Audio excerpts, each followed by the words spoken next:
Assalamualaikum warahmatullahi wabarakatuh. Puji syukur marilah kita panjatkan kehadirat Allah SWT yang telah melimpahkan rahmatnya kepada kita bersama. Dan tidak lupa pula kita mengirimkan selawat beserta salam kepada Nabi besar Muhammad SAW. Yang saya hormati dosen penguji yang sedang menonton video ini. Perkenalkan, saya Aldo Eko Syaputra. Di sini saya akan menguraikan hasil dari penelitian saya yang berjudul Prediksi jumlah kunjungan pasien dengan menggunakan metode Monte Carlo. Studi kasusnya di Puskesmas 9 Kota Sungai Lasi. Latar belakang dari penelitian ini adalah Pusat Kesehatan Masyarakat atau yang biasa kita sebut sebagai Puskesmas adalah suatu unit layanan kesehatan masyarakat yang didanai oleh pemerintah. Terkadang jumlah kunjungan pasien yang terlalu banyak berbanding terbalik dengan jumlah petugas medis yang sedang bertugas. Oleh karena itu, kurangnya optimal dari puskesmas tersebut dalam melayani pasien.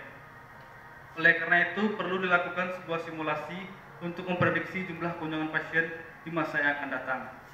Salah satu metode yang cocok untuk melakukan prediksi ini adalah metode simulasi Monte Carlo.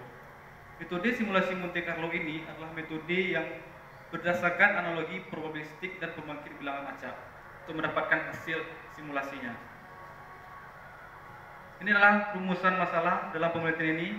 Yang pertama itu bagaimana mengimplementasikan metode Monte Carlo untuk dapat menyelesaikan masalah memprediksi jumlah kunjungan pasien.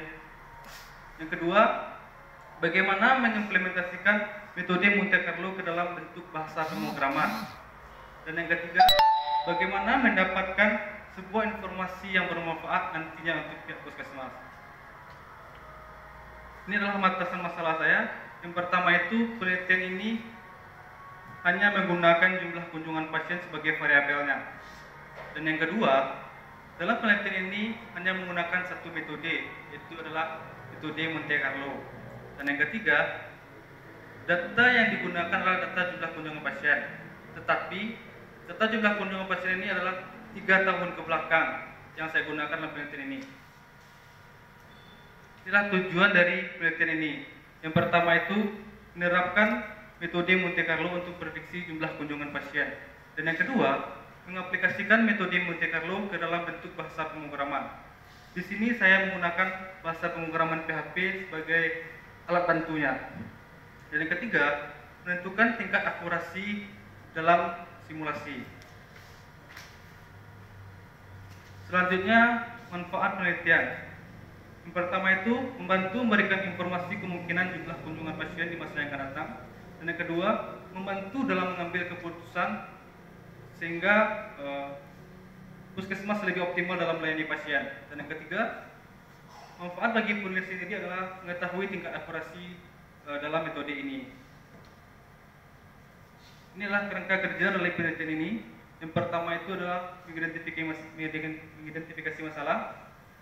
Ini dilakukan pada tahap awal untuk melakukan perumusan masalah. Selanjutnya, menganalisa masalah adalah proses yang dilakukan untuk mendapatkan batasan masalah dalam penelitian ini. Yang ketiga, mempelajari literatur. Dalam mempelajari literatur ini, pada penelitian ini dilakukan berdasarkan jurnal, artikel, buku, dan lain-lain. Yang ketiga, mengumpulkan data. Dalam penelitian ini, data dikumpulkan adalah data tahun 2017, 2018, dan 2019. Selanjutnya, mengolah data dengan metode simulasi Monte Carlo. Untuk mengolah data dengan metode simulasi Monte Carlo ini, ada 5 langkah yang harus dilakukan. Pertama itu adalah melakukan distribusi probabilitas. Yang kedua, menentukan distribusi probabilitas kumulatif. Yang ketiga, membentuk interval angka acak. Yang keempat, membangkitkan angka acak. Dan yang kelima adalah melakukan serangkaian percobaan. Selanjutnya adalah merancang sistem. Di sini akan dilakukan perancang sistem mulai dari desain input, desain output, desain file. Setelah perancangan kita buat, kita langsung membangun sistem. Pembangunan sistem dilakukan dengan bahasa pemrograman PHP. Selanjutnya, pengujian sistem dilakukan dan terakhir mengevaluasi hasil. Ini adalah data yang akan dianalisa dengan menggunakan metode Monte Carlo. Di sini dapat kita lihat total kunjungan tahun 2017 adalah 17.501, 2018 22.474, dan 2019 adalah 27.111. Jadi tiap tahun itu adalah lonjakan kenaikan kunjungan pasien. Jadi perlu dilakukan analisa supaya tahun berikutnya puskesmas tahu berapa pasien yang akan datang. Untuk menganalisis ini adalah langkah-langkah dalam pengesahan Monte Carlo. Yang pertama itu adalah menetapkan distribusi probabilitas. Distribusi probabilitas dalam penelitian ini ditetapkan setiap bulannya dari bulan Januari sampai bulan Desember. Jadi untuk menetapkan distribusi probabilitas, rumusnya adalah PI sama dengan FI per N. Jadi kalau kita contohkan seperti ini. Untuk menentukan probabilitas pertama, PI-nya, FI-nya adalah distribusi probabilitas KI. Jadi ini adalah frekuensi per bulannya.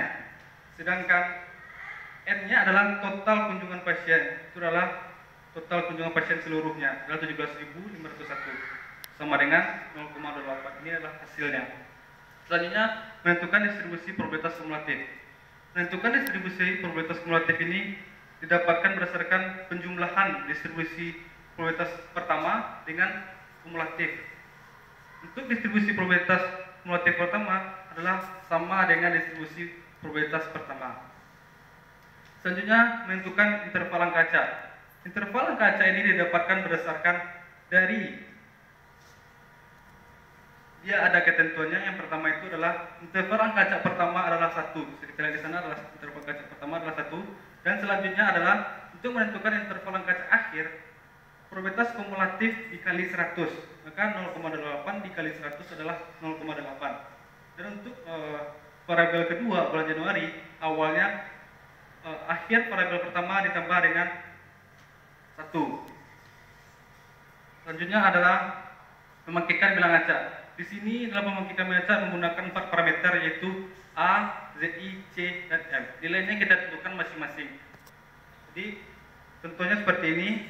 Untuk menentukan ZI, A-nya 87 dikali 10 ditambah 77 sama dengan mod 99. Itu seterusnya. Selanjutnya membuat serangkaian percobaan.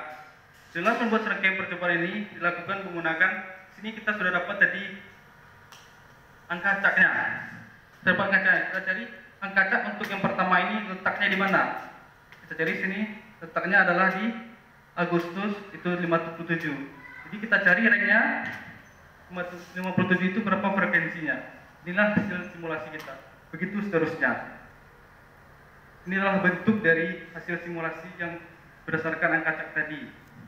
Di sini 57, ini hasilnya dan persentasenya. Untuk mendapatkan persentase, nilai min dikali nilai max, dibagi nilai max dikali 100. Jadi kesimpulan dari penelitian ini adalah yang pertama itu metode Monte Carlo telah berhasil diterapkan di dalam memprediksi jumlah kunjungan pasien. Dan yang kedua, metode Monte Carlo telah berhasil juga diterapkan dalam bentuk bahasa pemrograman. Yang ketiga, tingkat akurasi yang telah diperoleh adalah untuk tahun 2018 adalah 91% dan untuk tahun 2019 adalah 85%. Jadi dalam penelitian ini tidak memberi saran untuk penelitian selanjutnya. Pertama itu, gunakanlah data per hari untuk penelitian selanjutnya, karena data per hari itu lebih akurat, untuk lebih akurat nantinya. Yang kedua, maksudkan untuk data per hari itu supaya lebih akurat dalam memprediksinya, karena itu berdasarkan per harian.